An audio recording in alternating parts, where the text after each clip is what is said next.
Baik, Assalamualaikum warahmatullahi wabarakatuh. Waalaikumsalam warahmatullahi wabarakatuh. Yang saya hormati Bapak Kepala Sekolah SMP Negeri 2 Teluk Gelam, yang saya hormati Ibu-Ibu Wakil Kepala Sekolah SMP Negeri 2 Teluk Gelam, yang saya hormati Ibu-Ibu Guru SMP Negeri 2 Teluk Gelam yang saya banggakan dan saya cintai. Pertama-tama, marilah kita panjatkan puji dan syukur atas kehadirat Allah Subhanahu wa Ta'ala, karena berkat karunia-Nya lah kita dapat berkumpul di sini dalam kegiatan diseminasi aksi nyata modul 1.4 dari kami calon guru penggerak angkatan ke-11 Kabupaten Pagan Komering ini. Pertama-tama saya mengucapkan terima kasih yang sebanyak-banyaknya kepada Bapak Ibu yang telah berkenan hadir di acara kami pada kegiatan aksi nyata kami ini. Di sini kami berdiri di sini bukan karena kami merasa hebat Bapak Ibu. Kami berdiri di sini bukan kami merasa bangga. Kami di sini berdiri di sini kami hanya ingin belajar Bapak Ibu. Kami hanya ingin membagikan pengalaman kami. Kami hanya ingin menyalurkan apa yang telah kami dapat selama kami mengikuti kegiatan guru penggerak ini.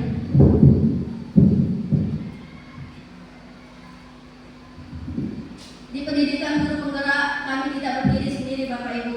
Di pendidikan guru penggerak kami ada yang mendampingi, di mana di sini di guru penggerak itu terdapat beberapa orang yang mendampingi kami. Di mana pendamping saya itu ada fasilitator. Fasilitator itu nanti bertemunya pada saat di kegiatan-kegiatan seperti Google Meet, pertemuan-pertemuan virtual.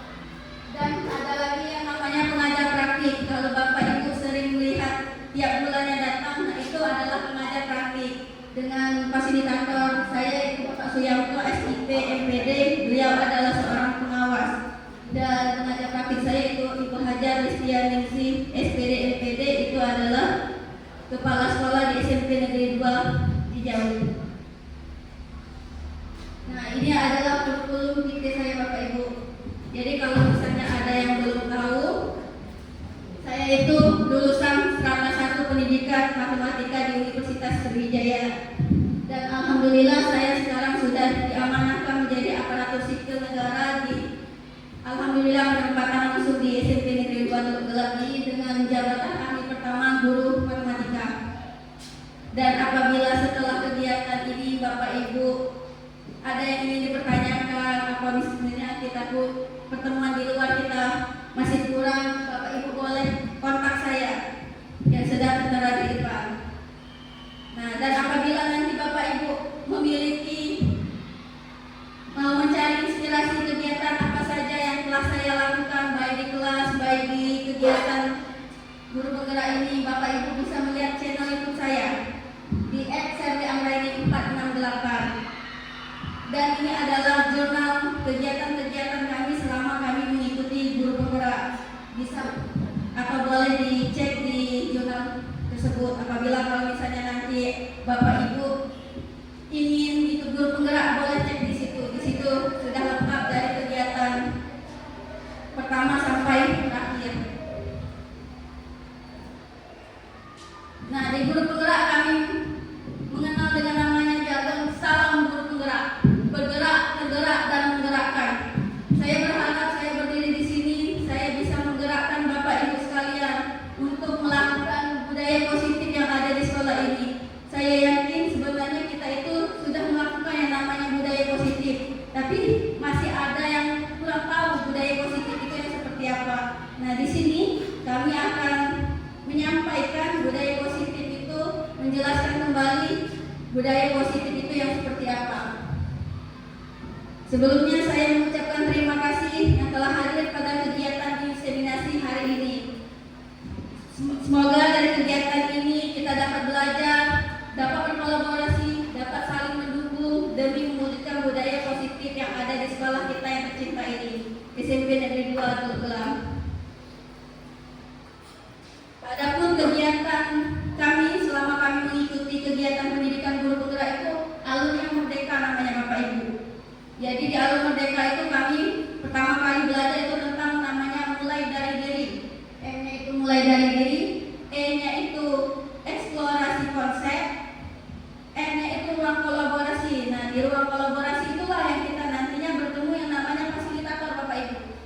nanti bertemu fasilitator, bertemu dengan pengajar praktik, bertemu dengan teman-teman sekelompok kita di ruang kolaborasi itu. D-nya itu adalah demonstrasi kontekstual. E-nya itu adalah elaborasi pemahaman. Nah, di elaborasi pemahaman itu nanti kita bertemu lagi yang namanya fasilitator lainnya dari kelas lain, dan kita bertemu lagi dengan orang hebat lagi, yaitu yang namanya instruktur. Nah, instrukturnya itu langsung dari provinsi mana-mana. Seperti waktu itu kami pernah dari provinsi Bali, nah kemarin itu dari Lampung, pernah juga dari Bandung. Dan E-nya kami itu adalah koneksi akar materi, dan yang terakhir itu aksi nyata. Nah, sebagai penutup kegiatan modul kami, biasanya kami itu melakukan yang namanya aksi nyata. Dan hari ini kami melakukan aksi nyata, yaitu diseminasi kegiatan tentang budaya positif. Nah, di kegiatan guru penggerak ini kami ada 3 modul, dan yang pertama ini adalah modul yang terdiri dari 4 bagian. Yang bagian pertama itu tentang filosofi pendidikan menurut Ki Hajar Dewantara, dan yang kedua itu peran dan nilai guru penggerak. Sebenarnya saya yakin ibu-ibu sekalian ini sudah ada nilai dan peran guru penggerak itu, namun karena belum tahu dan belum mengikuti ini, jadi nggak tahu kalau diri kalian itu sebenarnya ibu-ibu sudah ada nilai guru penggerak itu. Selanjutnya visi guru penggerak. Nah, visi guru penggerak, kalau misalnya ibu-ibu kemarin mengikuti acara pendampingan, kemarin sudah disinggung tentang visi guru penggerak, apa saja visi kami dan apakah visi kami itu selaras dengan visi sekolah. Dan selanjutnya adalah budaya positif. Nah, di budaya positif inilah yang nantinya saya akan memaparkan materi yang akan saya lakukan. Nah, di pertama tadi kan saya sudah menyinggung tentang filosofi pendidikan menurut Ki Hajar Dewantara. Filosofi pendidikan menurut Ki Hajar Dewantara itu terbagi beberapa ya, Ibu. Jadi menurut Ki Hajar Dewantara, anak itu bukan tabula rasa. Maksudnya itu anak itu bukanlah kertas kosong. Anak itu sebenarnya sudah ada di kertas, itu sudah ada tulisan-tulisan yang sebenarnya kita itu tinggal menebalkan. Jadi kita itu bukan, anak itu bukan kertas kosong yang sesuka hati kita sebagai guru mencoretnya, mewarnainya, menggambarnya. Jadi mereka itu sebenarnya sudah ada gambar, sudah ada tulisannya. Kita hanya menebalkannya saja. Itu menurut Ki Hajar Dewantara. Selanjutnya, setiap anak itu memiliki bakatnya masing-masing. Jadi setelah saya mengikuti kegiatan ini, saya itu baru sadar kalau anak itu, kita tidak bisa memaksakan kalau anak itu harus bisa matematika. Ada saja yang anak yang pintar menyanyi, ada yang pintar olahraga, ada yang pintar di numeriknya. Jadi setiap anak itu memiliki bakatnya masing-masing. Selanjutnya, guru itu sebagai among atau menuntut, bukan menuntut. Jadi kita itu sekarang ini menuntut mereka, bagaimana mereka mencapai keberhasilan mereka. Dan selanjutnya, guru itu ibarat petani dan guru itu sebagai benih padinya. Maksudnya di sini guru itu petani dan siswa benih padi. Jadi kalau misalnya kita menanam benih padi, maka yang tumbuh akan juga benih padi. Kalau kita menanam benih jagung, maka yang akan tumbuh adalah benih jagung. Mengapa seperti itu? Dan bagaimana cara kita biar si benih tadi tumbuh? Caranya kita sebagai petani tadi, kita harus menyiapkan lahan yang luas, lahan yang bagus, tanah yang subur, air yang cukup, pupuk yang bagus. Biar apa? Biar si benih tadi bisa tumbuh dan berkembang sesuai yang kita harapkan. Dan selanjutnya, pendidikan budi pekerti. Nah, setelah itu siswa itu harus kita ajari dengan sesuai kodrat alamnya. Jadi setiap anak itu, Bapak Ibu, lahirnya tidak di latar belakang yang sama. Ada yang ngomongnya orang tuanya yang kurang, ada yang orang tuanya berlebihan tapi keluarganya tidak harmonis, ada yang semuanya ada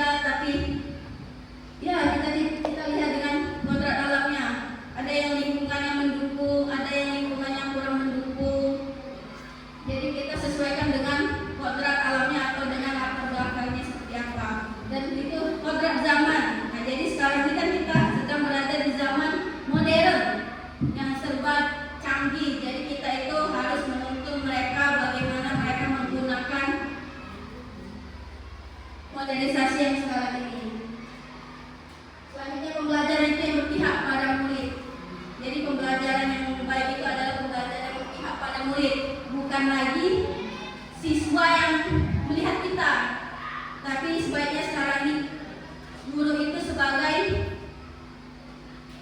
amongnya, menuntunnya agar mereka bisa mendapatkan materi-materi yang sesuai dengan tujuan kita.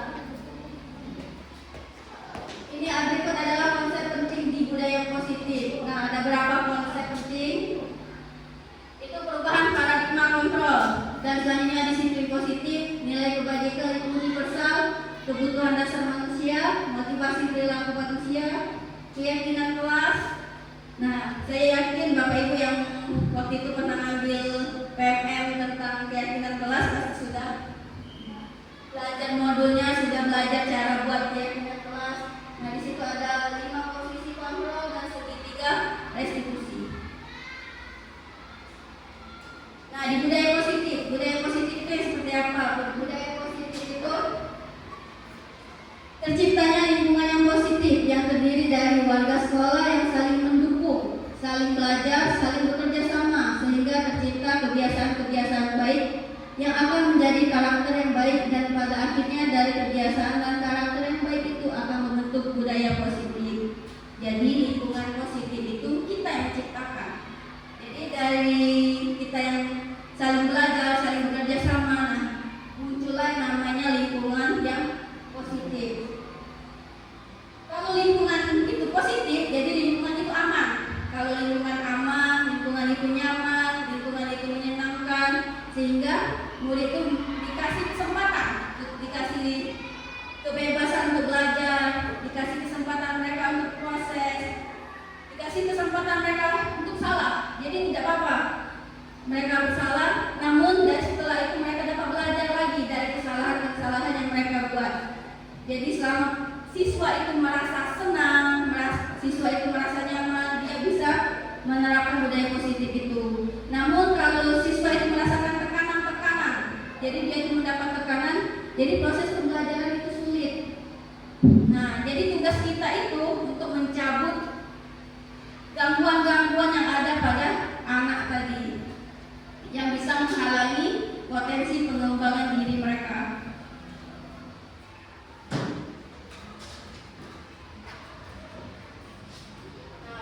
Berikut adalah paradigma perubahan dari kegiatan ini. Saya minta Bapak Ibu berpasangan ya Bapak Ibu, mengepalkan tangan. Bayangkan di kepalan tangan Bapak Ibu ini adalah sesuatu yang sangat berharga, yang sangat penting di dalam Bapak Ibu, yang sangat berguna, yang tidak bisa orang mengambilnya. Dan saya harap yang di sebelah kanan yang membuka tangan pasangannya yang sebelah kiri. Terserah mau bagaimana caranya, atau mau merayu, atau mau memaksa, atau mau mukul, mau gelitik, boleh. Silakan Bapak Ibu. Bagaimana caranya membuka? Ya, bukan salah. Jadi berpasangan. Nah, ya seperti ini. Nah, bagaimana cara membukanya? Ya, giliran.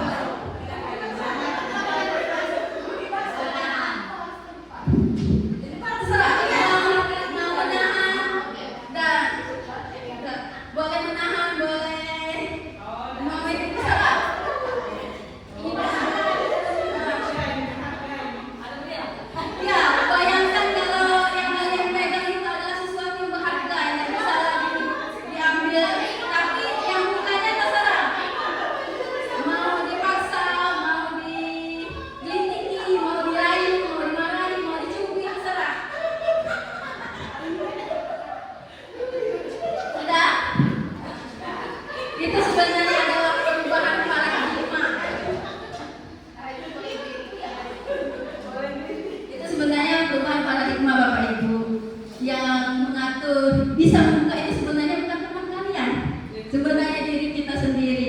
Kita mau nggak bukanya? Kalau kita semakin kuat, sebenarnya semakin nggak bisa dibuka. Tapi kalau kita merelakan saja dibuka, berarti itulah yang namanya paradigma perubahan.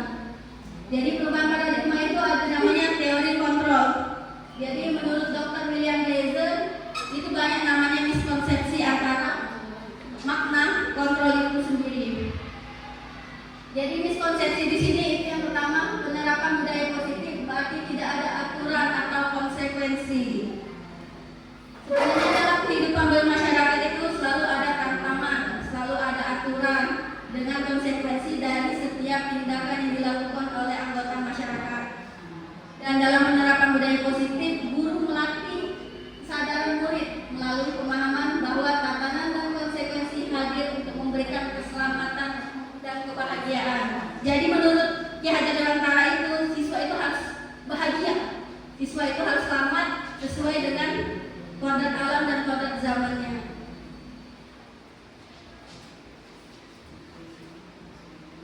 Dan selanjutnya miskonsepsi yang kedua itu dengan membuat keyakinan kelas dan ditempel di depan kelas maka sudah cukup. Nah, jadi sebenarnya buat keyakinan kelas ditempel itu masih kurang. Jadi bukan hanya sekedar ditempel, tapi masih harus ada tindak lanjut dari apa yang telah dibuat, apa yang telah disepakati. Dan setelah itu harus ada konsekuensinya. Mereka buat itu apa dan harus ada refleksinya. Jadi penjelasannya, kesadaran hadir dari dalam diri, jadi itu bersifat internal. Dan sementara hukuman dan penghargaan itu berupa suatu penghargaan dan konsekuensi maupun apresiasi semuanya hadir dari luar diri yang diberikan oleh orang lain. Jadi Bapak Ibu mau kasih konsekuensi, Bapak Ibu mau kasih hukuman, itu adalah bentuk dari diri kalian sendiri. Dan itu untuk menghadirkan kesadaran diri dibutuhkan konsisten dari seluruh komunitas sekolah dan sistem pendukung untuk melakukan tindak lanjut, memastikan konsekuensi dijalankan dengan bertanggung jawab dan diskusi atau refleksi setiap saat. Jadi kita itu kalau kita sudah buat itu jangan hanya sekedar ditempel sudah, tapi kita harus ada refleksinya, refleksi dari kegiatan yang telah kita lakukan. Dan langkah-langkah dalam menghadirkan kesadaran itu merupakan salah satu contoh melatih murid dan guru lain berpikir lambat menggunakan bagian dari otak luhurnya. Dan selanjutnya semua masalah berkaitan dengan budaya positif diselesaikan dengan restitusi. Nanti materi tentang restitusi akan disampaikan oleh rekan saya yang lain. Jadi miskonsepsi di sini itu tidak semua budaya positif itu selesai dengan restitusi. Nanti ada permasalahan-permasalahan yang tidak bisa diselesaikan dengan restitusi. Jadi segitiga restitusi itu merupakan salah satu pendekatan disiplin positif untuk menyelesaikan permasalahan siswa terkait pelanggaran aturan. Pendekatan ini menekankan pada dialog, tanggung jawab, pemulihan, dan alih-alih hukuman. Nanti tentang restitusi akan dijelaskan lebih lanjut pada sesi berikutnya. Dan selanjutnya, semua masalah yang berkaitan dengan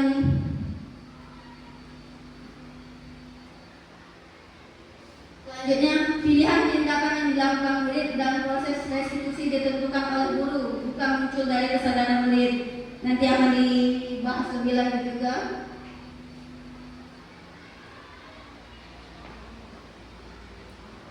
Nah, ini adalah perubahan paradigma dari stimulus respon ke stimulus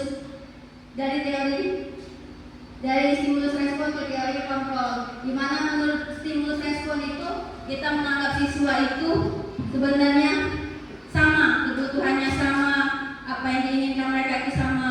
Padahal di teori kontrol itu sebenarnya kebutuhan anak-anak itu berbeda-beda. Jadi kita itu tidak bisa, kalau misalnya mereka tuh belajar matematika, sebenarnya yang mereka butuhkan di belajar matematika itu beda-beda. Ada yang hanya sebatas bisa menghitung, ada yang ingin bisa sampai pembagian perkalian. Jadi tidak semua anak itu kebutuhannya sama. Dan selanjutnya semua orang melihat itu hal yang sama. Padahal di teori kontrol setiap orang itu memiliki gambaran yang berbeda. Dan di stimulus respon kita mencoba mengubah orang agar berpandangan sama dengan kita. Nah, jadi di stimulus respon ini kita itu biar orang bisa menganggap apa yang kita punya itu sama dengan apa yang kita pikirkan. Nah, padahal di teori kontrol itu bukan seperti itu. Kita itu berusaha memahami pandangan orang lain tentang dunia. Jadi bukan lagi pandangan orang itu harus sama dengan kita, tapi kita ini harus memandang sesuatu itu sesuai dengan dunia, tentang dunia ini apa. Selanjutnya, perilaku buruk itu dilihat sebagai suatu kesalahan. Nah, padahal di teori kontrol itu semua perilaku itu memiliki tujuan. Jadi nanti ada materi tentang kebutuhan dasar. Jadi setiap perilaku buruk itu, misal orang mencuri, sebenarnya orang mencuri itu kita tidak bisa mengatakan dia itu salah, walaupun sebenarnya perilakunya itu salah. Tapi kita lihat tujuan dia melakukan itu karena apa. Makanya nanti ada teori tentang 5 kebutuhan dasar manusia. Apakah karena dia kurang kasih sayang, apakah seseorang itu melakukan karena dia butuh kesenangan, apa karena dia butuh kekuasaan. Nanti ada materi tentang kebutuhan dasar. Dan selanjutnya, orang lain bisa mengontrol saya. Nah, yang tadi seperti genggaman tangan tadi ibu-ibu. Jadi sebenarnya orang lain itu tidak bisa mengontrol bapak ibu. Jadi bapak ibu mau membuka, mau tidak, itu sebenarnya mengontrol itu adalah diri kita sendiri. Itu menurut si teori kontrol tadi. Selanjutnya, saya bisa mengontrol orang lain dan Anda tidak bisa mengontrol orang lain. Nah, itu menurut stimulus respon itu. Yaitu memaksakan ada pada saat bujukan gagal. Jadi kita itu kalau menurut si stimulus respon ini, kalau misalnya bapak ibu bujukan di bapak ibu terhadap orang itu tidak berhasil, jadi bapak ibu melakukan pemaksaan. Sudah dibujuk tidak mau, sudah dirayu tidak mau, jadi bapak ibu melakukan paksaan. Nah, itu menurut si stimulus respon. Padahal di teori kontrol itu, kalau misalnya hal tidak bisa dilakukan, maka yang dilakukan adalah kolaborasi. Kolaborasi untuk menciptakan pilihan-pilihan yang baru. Dan selanjutnya, model berpikir menang atau kalah. Nah, jadi stimulus respon itu, kalau misalnya di situ kita berlomba, jadi harus ada yang menang, ada yang kalah. Padahal itu sebenarnya mereka itu sama-sama menang. Bukan lagi tentang menang atau kalah, tapi win-win, menang-menang. Nah, kita lanjut tentang makna disiplin. Jadi makna disiplin itu sering dihubungkan dengan tata tertib. Tata tertib, teraturan, hukuman, dan ketidaknyamanan. Jadi disiplin itu bisa membuat orang tidak nyaman. Nanti kita bahas lebih lanjut. Dan sesuatu yang dilakukan seseorang pada orang lain untuk mendapatkan kepatuhan. Jadi makna disiplin itu tentang kepatuhan dengan tata tertib. Nah, ini disiplin positifnya. Kalau tadi kan disiplin, ini disiplin positifnya. Jadi disiplin itu disiplin diri yang kuat sebagai bentuk kontrol diri yang berasal dari motivasi internal, bukan eksternal, sehingga memiliki perilaku yang mengacu pada nilai-nilai kebajikan universal.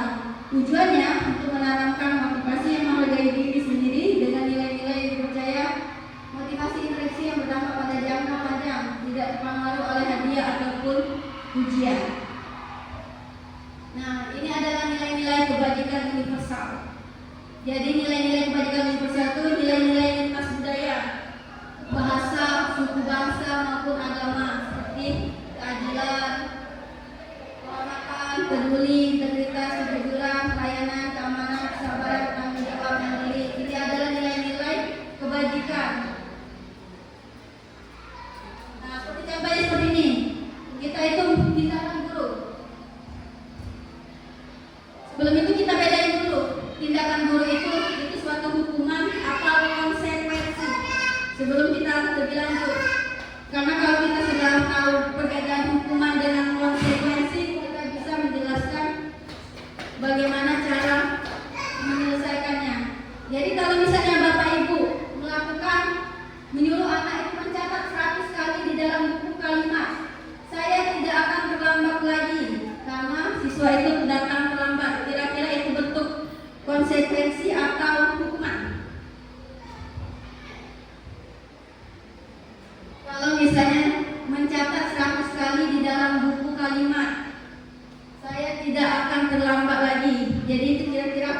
atau konsekuensi? Hukuman. Ya, benar, hukuman. Jadi kalau kita menyuruh mereka mencatat itu bentuk hukuman. Sudah itu, lari mengelilingi lapangan basket 2 kali karena terlambat, itu bentuk hukuman atau konsekuensi? Hukuman. Bagaimana? Benar, hukuman. Jadi kalau Bapak Ibu nyuruh keliling lapangan, kalau misalnya tidak kerja itu bentuk hukuman. Nanti kita jelaskan tentang apa bedanya hukuman dengan konsekuensi. Selanjutnya yang ketiga, murid diminta untuk push up 15 kali karena tidak menggunakan masker sekolah. Bentuk hukuman. Nah, kalau mengganti kertas tugas teman yang telah dicoret-coret, konsekuensi. Nah, yang kelima, membersihkan tumpahan air di meja tulis karena tersenggol pada saat belajar, konsekuensi. Yang keenam, meminta murid tidak mengenakan sepatu seharian di sekolah karena tidak mengenakan sepatu hitam, hukuman. Jadi hukuman. Dan yang terakhir adalah lari mengelilingi lapangan basket karena terlambat 10 menit. Hampir sama dengan yang tadi ya. Terbentuk konsekuensi. Pelajaran PJOK. Jadi sekarang sudah tahu bedanya hukuman dengan konsekuensi.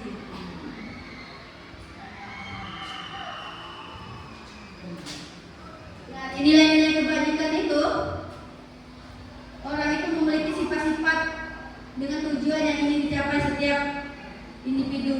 Jadi kita sebagai manusia memiliki tujuan yang mulia sesuai dengan yang kita harapkan, dan nilai-nilai disepakati bersama itu memiliki latar belakang yang berbeda. Jadi menurut Dr. William Glazer tadi menyatakan bahwa setiap perbuatan memiliki suatu tujuan, dan selanjutnya di analogi itu mengungkapkan bahwa dengan mengaitkan nilai-nilai kebajikan diyakini seorang maka motivasi intrinsnya yang akan terbangun. Jadi sebenarnya nilai-nilai kebajikan kita itu sudah ada di kurikulum sekarang yang namanya kurikulum merdeka, di mana nilai-nilai kebajikan itu sudah tertanam di namanya profil pelajar Pancasila. Di dimensi-dimensi profil pelajar Pancasila itu terdapat yang namanya beriman, bertakwa kepada Tuhan Yang Maha Esa, mandiri, bernalar kritis, berkebinekaan global, bergotong royong, dan kreatif.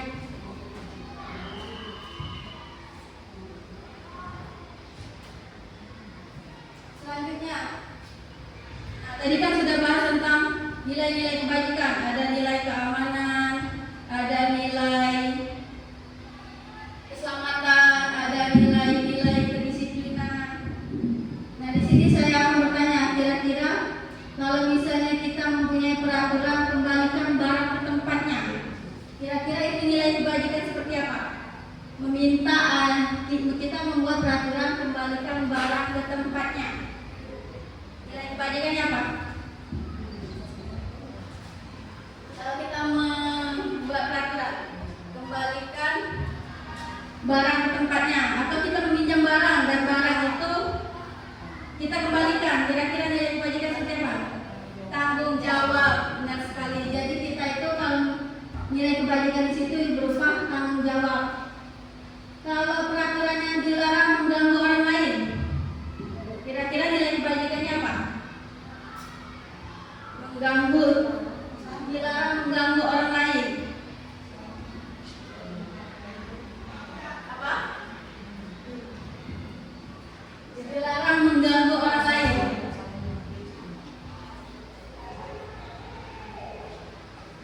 Apa mem tadi?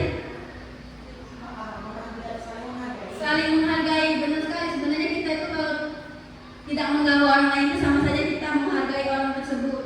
Itu nilai kebajikan yang ada pada dilarang mengganggu orang lain. Dan selanjutnya, hadir di sekolah 15 menit sebelum pembelajaran dimulai. Kira-kira nilai? Ya, benar. Disiplin waktu. Jadi nilai kebajikan di situ ialah disiplin waktu. Selanjutnya, dilarang melakukan kekerasan.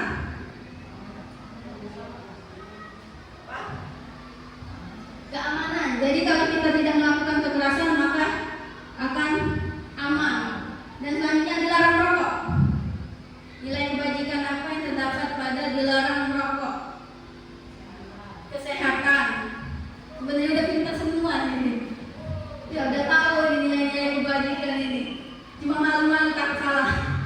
Padahal di sini sudah tahu. Selanjutnya bergantian atau menunggu antrian. Kira-kira nilai kebajikan yang apa? Disiplin bisa, Bu. Sabar bisa. Jadi banyak di situ nilai kebajikannya kalau kita mau antri. Dan selanjutnya menggunakan masker. Kesehatan, keselamatan, keamanan. Jadi nilai kebajikan itu banyak. Dan sebenarnya ibu-ibu kalau dari sini tadi sudah bisa semua, sudah tahu nilai-nilai kebajikan dari apa yang telah Bapak Ibu buat. Nah, dari nilai kebajikan ini nanti baru turunnya ke keyakinan kelas. Nah, selanjutnya tentang teori motivasi, hukuman dan penghargaan serta restitusi. Nah, sama seperti yang saya katakan tadi. Jadi motivasi seseorang untuk melakukan sesuatu itu ada 3 macam. Jadi motivasi seorang itu bisa karena dia menghindari suatu hukuman. Jadi dia itu melakukan sesuatu itu karena tidak mau dihukum. Jadi siswa itu mengerjakan tugas asal-asalan karena tidak mau dapat hukuman. Itu yang pertama. Yang kedua, untuk mendapatkan imbalan atau penghargaan dari orang lain. Jadi siswa itu mengerjakan tugas itu karena ingin dikatakan oleh temannya, oh dia anak yang rajin, oh dia anak yang pintar. Bisa jadi motivasi siswa itu melakukan sesuatu itu karena keinginan mereka sendiri, karena niat mereka sendiri. Jadi kita bisa melihat motivasi siswa itu melakukan apa yang kita tuju itu sesuai dengan 3 motivasi ini. Apakah motivasi itu untuk menghindari hukuman, atau karena ingin dapat penghargaan, atau karena mereka sesuai dengan diri mereka sendiri. Jadi teori motivasi perilaku itu kan ada 3. Yang pertama tadi agar menghindari hukuman.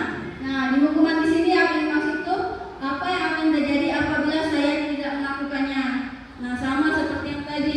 Kalau misalnya siswa itu tidak melakukan atau tidak membuat PR, apa yang akan terjadi kalau mereka tidak buat PR tadi? Itu bentuknya motivasi eksternal. Dan ada lagi yang tadi, yang kedua tadi, untuk mendapatkan imbalan. Jadi mereka itu berpikirnya apa yang akan saya dapatkan kalau saya melakukan itu. Misalnya apa yang saya dapatkan kalau saya mengerjakan tugas. Itu bentuknya masih tetap motivasi eksternal. Dan selanjutnya untuk menghargai diri sendiri. Nah, itu seperti saya akan menjadi orang yang seperti apa apabila saya melakukannya. Misal PR tadi, kalau misalnya saya mengerjakannya, seperti apa yang saya lakukan itu menjadi orang seperti apa saya nanti kalau saya tidak mengerjakan PR. Itu adalah bentuk motivasi internal. Dia tujuannya langsung ke tujuan disiplin positif. Nah, di sini ada teori motivasi. Di sini ada permasalahan. Di mana permasalahan ini? Sebagai seorang guru, saat Anda hadir mengajar kelas tepat waktu. Nah, jadi saya di sini ingin merenung, apakah Bapak Ibu itu hadir di kelas tepat waktu itu? Apa karena motivasi itu karena Bapak Ibu tidak ingin ditegur oleh kepala sekolah, atau tidak ingin ditegur Bu Herna, atau tidak mau ditegur oleh Bu Ade? Jadi Bapak Ibu renungkan, Bapak Ibu itu masuk tepat waktu itu karena apa? Apakah Bapak Ibu itu inginnya masuk tepat waktu itu karena pengen dipuji oleh Pak Ahmad? Oh, Ibu itu rajin, oh Ibu itu disiplin. Jadi Bapak Ibu renungkan, kira-kira motivasi apa yang buat Bapak Ibu itu hadir tepat waktu? Atau Bapak Ibu karena ingin menghargai waktu, menghargai diri, karena Bapak Ibu tidak mau siswa-siswa itu, oh kalau misalnya saya datang terlambat, jadi siswa itu mencontoh kegiatan saya. Apakah seperti itu? Jadi itu adalah motivasi Bapak Ibu sendiri. Apakah ibu-ibu itu masuk tepat waktu? Apa karena takut ditegur kepala sekolah? Apa Bapak Ibu karena ingin dicap oleh kepala sekolah, oh Ibu itu rajin? Atau karena Bapak Ibu hatinya sendiri, hati nuraninya sendiri, saya ingin masuk karena menjadi teladan bagi murid-murid saya. Jadi ini adalah tindakan atau motivasi yang berasal dari diri Bapak Ibu sendiri. Jadi kita tidak bisa mengatakan kalau orang itu tidak mau masuk kelas karena sesuatu. Itu sebenarnya berasal dari diri dia sendiri. Nah, di sini adalah bentuk perbedaan hukuman, konsekuensi, dan restitusi. Jadi hukuman itu sebetulnya membentuk identitas yang gagal, dan identitas itu yang sukses itu adalah bentuknya disiplin. Jadi apa bedanya hukuman, konsekuensi, dan restitusi?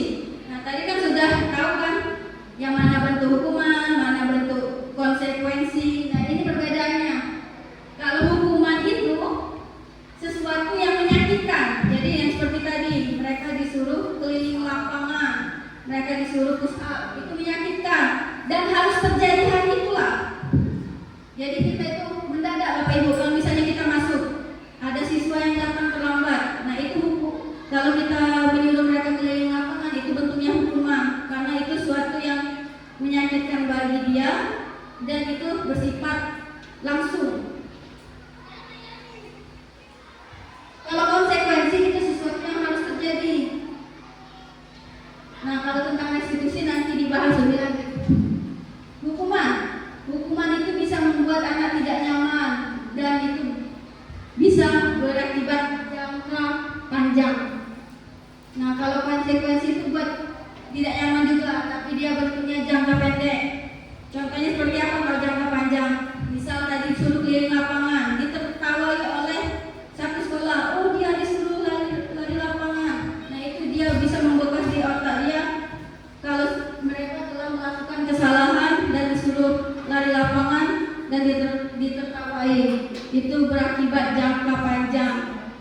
Dan yang jangka pendek ini, konsekuensi tadi, misal mereka disuruh, misal tadi kan ada air yang tumpah, disuruh lapin. Nah, itu bentuk konsekuensi.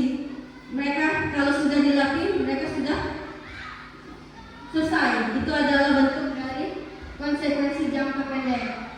Nah, kalau di hukuman, korban itu mendapatkan keadilan, sedangkan konsekuensi itu korban diabaikan. Dan di hukuman murid itu akan tersakiti, kalau konsekuensi dia dibuat tidak nyaman. Ini masih banyak lagi sebenarnya. Ada yang perilaku pasif agresif meningkat dan kekuatan hanya bertahan dalam jangka waktu pendek. Nah, kalau di hukuman tadi peraturan adalah kamu harus. Jadi kalau misalnya kita menghukum, mereka tuh harus melakukannya. Tapi kalau di konsekuensi tadi, kita menanyakan kalau misalnya mereka melanggar aturan, misal mengeluarkan baju, apa yang mereka dapatkan kalau mereka mengeluarkan baju? Misal kalau mereka tidak memakai kaos kaki, apa yang mereka dapatkan kalau mereka tidak memakai kaos kaki? Itu bentuk konsekuensi dari apa yang telah mereka lakukan. Dan hukuman itu bersifat negatif. Kalau konsekuensi itu berbentuk netral, bisa positif, bisa negatif. Tapi kalau restitusi itu bersifat positif.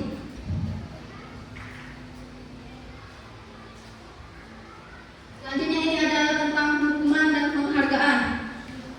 Di sini ada kasus lagi. IPA kurang menguasai pelajaran matematika sehingga pada saat pelajaran tersebut berlangsung dia lebih banyak berdiam diri atau menggambar di buku pelajarannya. Pada saat guru matematikanya Pak Seno menanyakan pertanyaan, IPA menjadi gugup dan tak sengaja menjatuhkan tas dari kursi serta tiba-tiba menjadi gagap pada saat berupaya menjawab. Seluruh kelas pun tertawa melihat perilaku IPA yang bicara tergagap dan terkejut tersebut. Pak Seno pada saat itu membiarkan teman-teman IPA menertawakan IPA yang tergagap dan malu luar biasa, dan malahan meminta IPA untuk maju ke depan dan berdiri di depan kelas sambil menunjuk hidungnya karena tidak bisa menjawab pertanyaan Pak Seno. Kelas makin gaduh dan anak-anak pun tertawa melihat IPA di depan kelas memegang ujung hidungnya. Kira-kira dari kasus ini, perbuatan Pak Seno itu baik tak?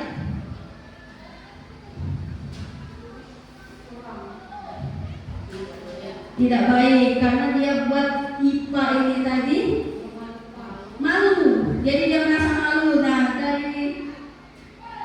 dia merasa malu tadi, dia bisa membekas di otaknya kalau dia sudah ditertawai oleh teman-temannya karena Pak Seno tadi. Di sini ada perbedaan hukuman, konsekuensi dan restitusi. Jadi dari yang banyak-banyak tadi di sini saya rangkumkan ibu-ibu. Jadi perbedaan hukuman itu dia itu bersifat tidak terencana. Jadi hukuman itu kita itu tidak bisa langsung apa itu. Jadi dia itu tidak bersifatnya, kita tidak bisa merencanakan sesuatu itu. Jadi kalau siswa itu datang terlambat, kita kasih hukuman, kita kasih konsekuensi itu sifatnya tidak terencana dan murid itu tidak akan tahu apa yang terjadi. Ya, jadi bentuknya insentif. Dan selanjutnya bersifat satu arah, guru memberikan hukuman dan murid hanya menerima. Jadi kalau hukuman tadi kita yang sebagai guru yang ngasih. Kalau misalnya mereka terlambat mau kasih apa itu bersifat satu arah. Tapi kalau konsekuensi itu sudah terencana dan sudah disepakati. Seperti peraturan-peraturan sekolah kita, misal harus pakai dasi, kalau upacara harus pakai topi. Nah itu bentuk konsekuensi, sudah disepakati, sudah terencana dan selanjutnya sudah dibahas. Peraturan-peraturan kita itu sudah dibahas, sudah disetujui. Siswa-siswa sebelum masuk sekolah, sebelum daftar sekolah itu sudah ada yang namanya tata tertib. Nah itu sudah dibahas dan disetujui. Jadi siswa itu sudah tahu dulu kalau misalnya tata tertib sekolah itu seperti apa. Nah selanjutnya dibuat oleh pihak sekolah dan murid sudah mengetahui sebelumnya. Nah, sama seperti kata saya tadi. Jadi siswa itu begitu masuk sekolah dapat tata tertib.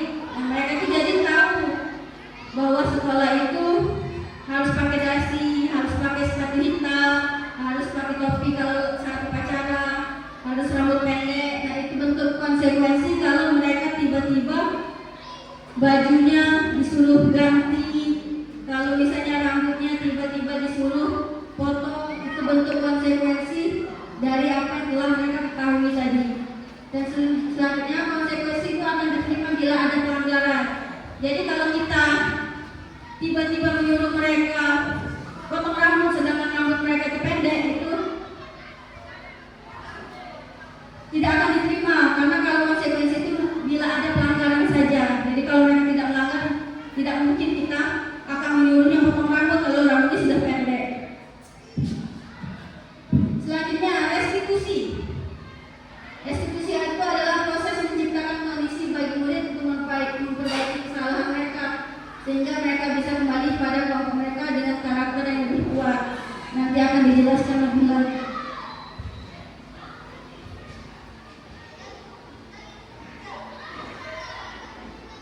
Nah, jadi ada yang namanya lagi selanjutnya itu dihukum oleh penghargaan. Jadi Bapak Ibu selama ini kita ngasih penghargaan itu adalah salah satu bentuk hukuman juga.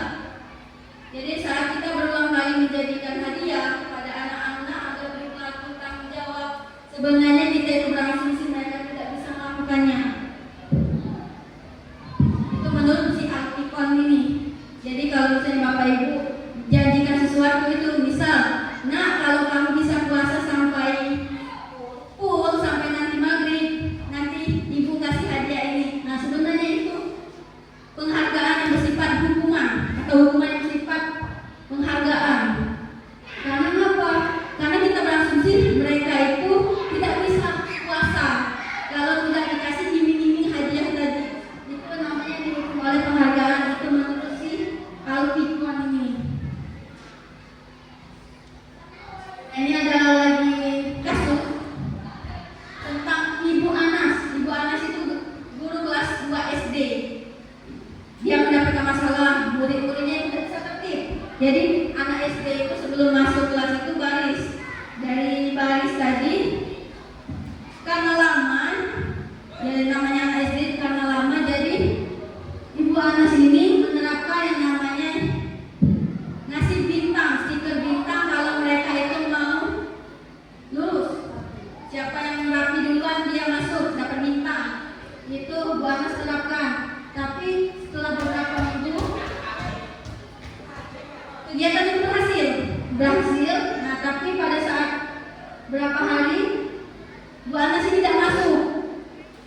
dari dia tidak masuk tadi, Pak Heru yang gantinya.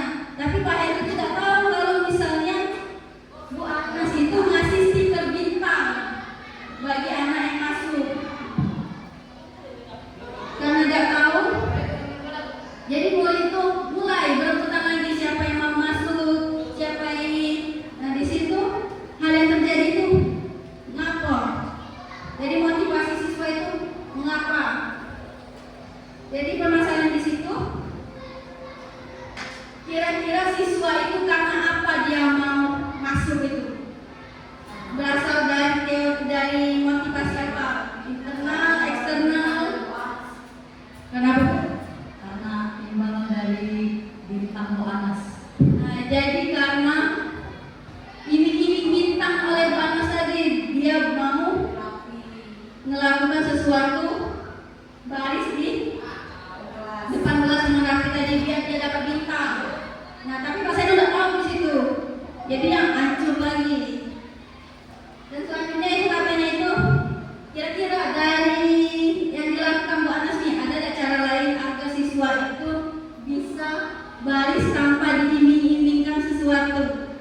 Atau seperti ini aja Bapak Ibu, kalau misalnya Ibu seperti Bu Bayu ya punya anak kecil, kira-kira kalau tidak diiming-imingkan hadiah, bisa nggak anak itu melakukan sesuatu? Atau bisa nggak Ibu itu tanpa iming-iming anak itu bisa melakukannya? Jadi di sini kita merenungkan kembali, kira-kira bisa tidak kita sebagai guru tanpa memberikan hadiah. Hadiah itu tidak berupa, bisa berbentuk ucapan, jadi tidak harus berbentuk barang. Itu dihukum oleh penghargaan. Nah, dihukum oleh penghargaan itu bisa pengaruh jangka pendek dan bisa pengaruh jangka panjang. Jadi penghargaan itu kalau misalnya kita ngasih penghargaan itu, kalau sudah tidak ada penghargaan itu lagi, biasanya orang itu berhenti.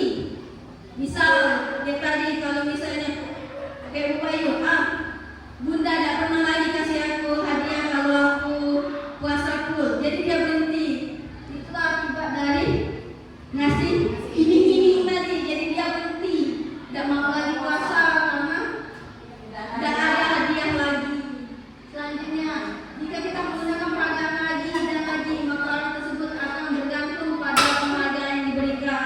Jadi ketergantungan sifatnya kalau misalnya kita beri hadiah secara terus-menerus. Jadi hadiah itu tidak boleh nemanian, boleh kasih hadiah, tapi jangan keseringan.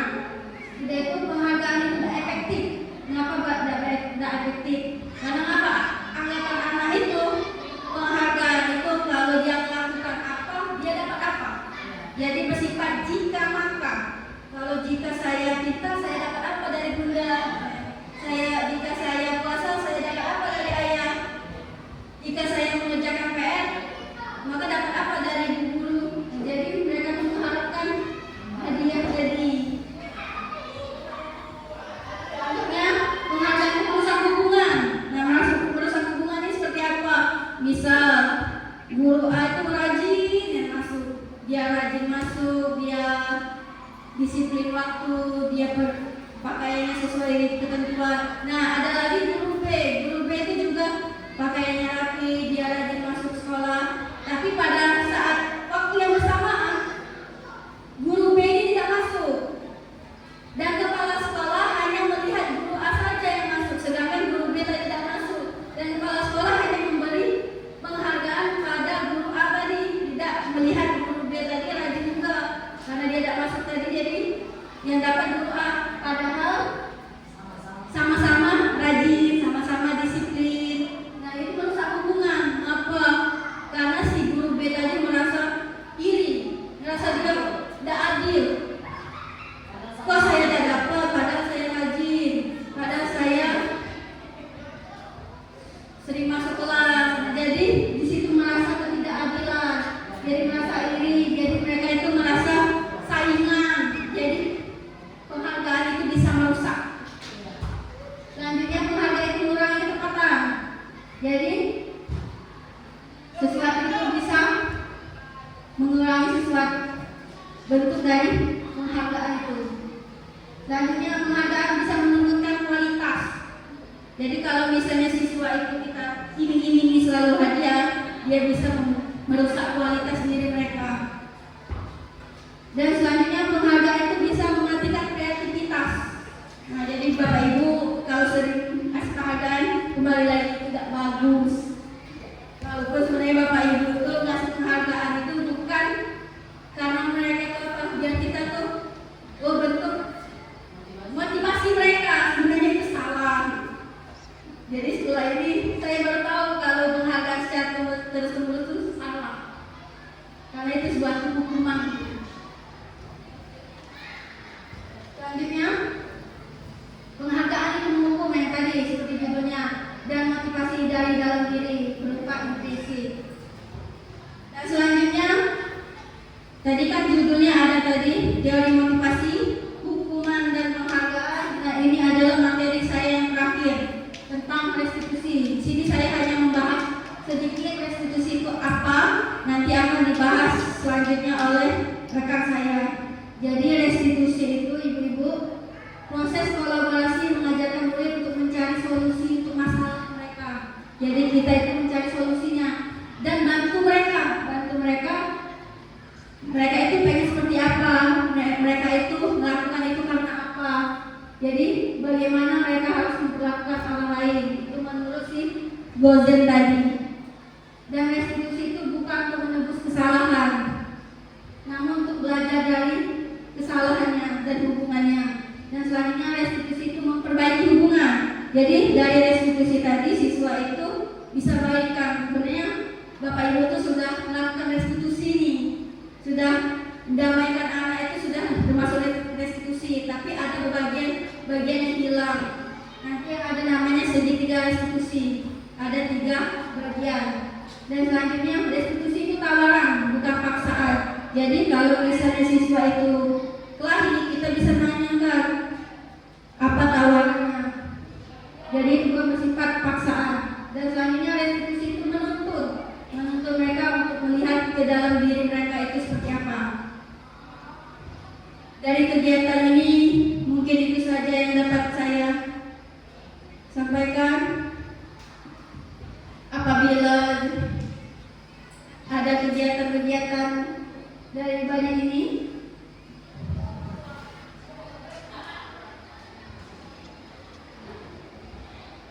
masih ada banyak dari sini. Kira-kira adakah yang tahu perbedaan hukuman dan konsekuensi tadi?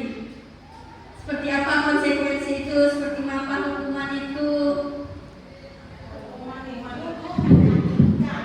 Hukuman itu menyakitkan, membuat anak tidak nyaman dan merasa dipaksa.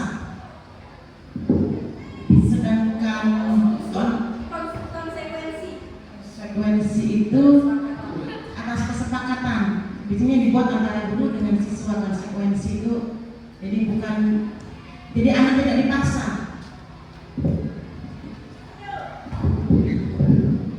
Terima kasih. Ada pendapat lain?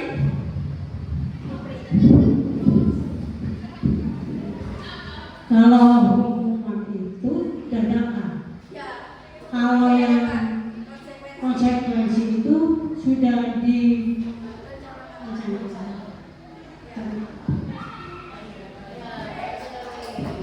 Ya, bagus sekali ya.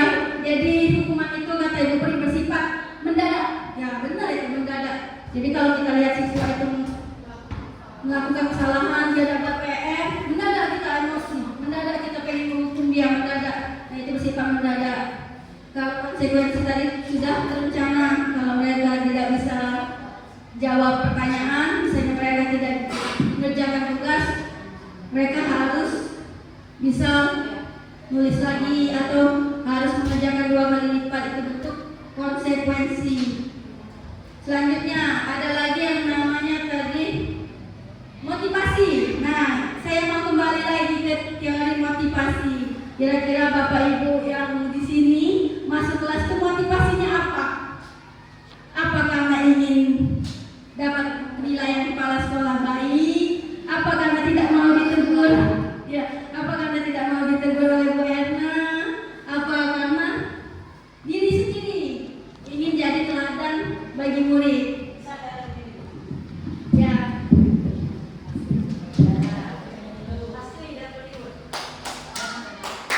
Sebenarnya kita harus sadar dengan dirinya sendiri bahwa di dalam diri kita punya rasa tanggung jawab dengan apa yang harus kita lakukan diri kita sebagai guru. Jangan hanya karena yang lain-lain. Jadi kalau blueprint dia itu dari diri sendiri, bagaimana kita menghargai siswa, bagaimana kita menghargai waktu. Ada pendapat lain?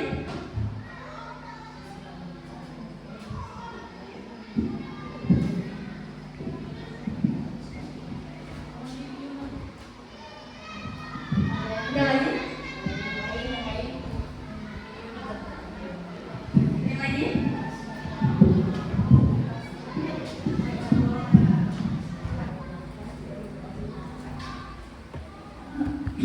Jadi motivasi tadi, ya tadi seperti yang dibilang oleh Ibu Peri ya, karena adanya kesadaran dari dalam diri, adanya rasa tanggung jawab kita sebagai guru untuk menjalankan tugas dengan baik, ya. Jadi kita melaksanakannya dengan ya sesuai harapan kita, keinginan kita ya, sesuai dengan apa yang sudah ya sesuai dengan tugas kita. Nah, kita laksanakan dengan baik.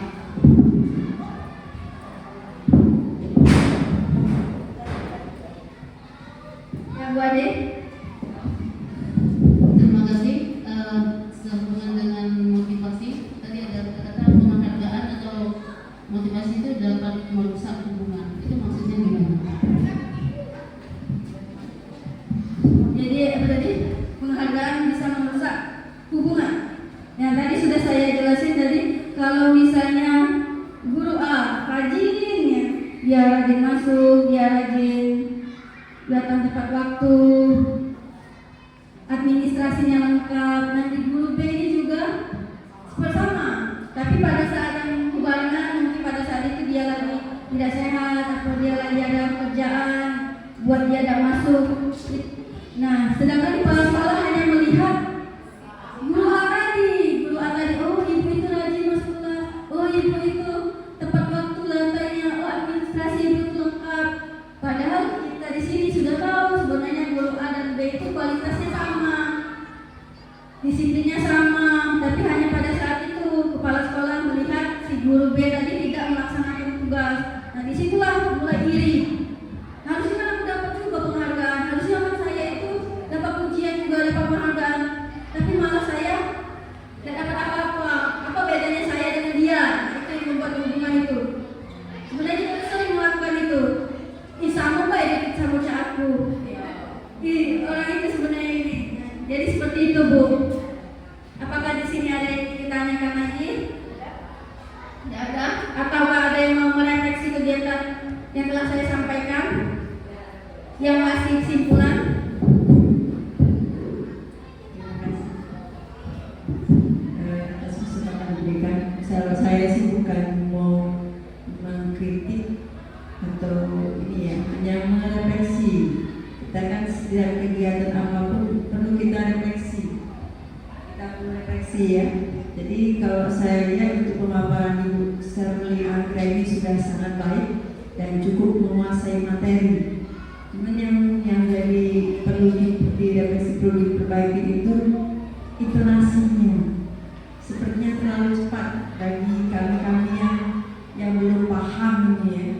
Jadi untuk pemateri selanjutnya nanti intonasinya agak diperlambat. Di suara sudah oke, cuma terlalu cepat. Bagi yang tua-tua ini agak lebih sulit untuk menerimanya ya. Kemudian untuk kata-kata tadi sepertinya banyak yang mematahkan, bukan memotivasi. Mohon maaf kalau kami salah. Kata-katanya mematahkan bagi yang belum tahu, harusnya memotivasi. Mari kita sharing bersama-sama. Jangan kata-kata Bapak Ibu belum tahu atau kurang tahu. Jadi mari kita sharing sama-sama. Bagi Bapak Ibu yang paham, mari kita sharing. Yang belum, mari kita belajar sama-sama. Itu refleksi dari saya. Kemudian agak sedikit tadi yang menyentil ya. Kalau motivasi saya yakin guru-guru di SMP 2 ini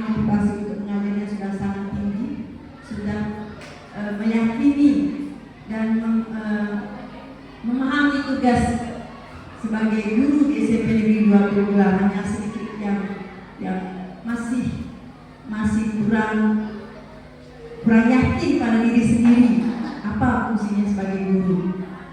Nah, yang ingin saya sampaikan tadi, yang tadi katanya penghargaan dapat merusak hubungan. Tadi sudah dijelaskan oleh Bu Sherly. Jadi sebaiknya bagaimana yang dilakukan oleh pimpinan atau kepala sekolah itu agar penghargaan yang diberikan oleh kepala sekolah atau pimpinan itu tidak merusak hubungan antara sesama rekan sejawat. Itu saja, terima kasih. Wassalamualaikum warahmatullahi wabarakatuh.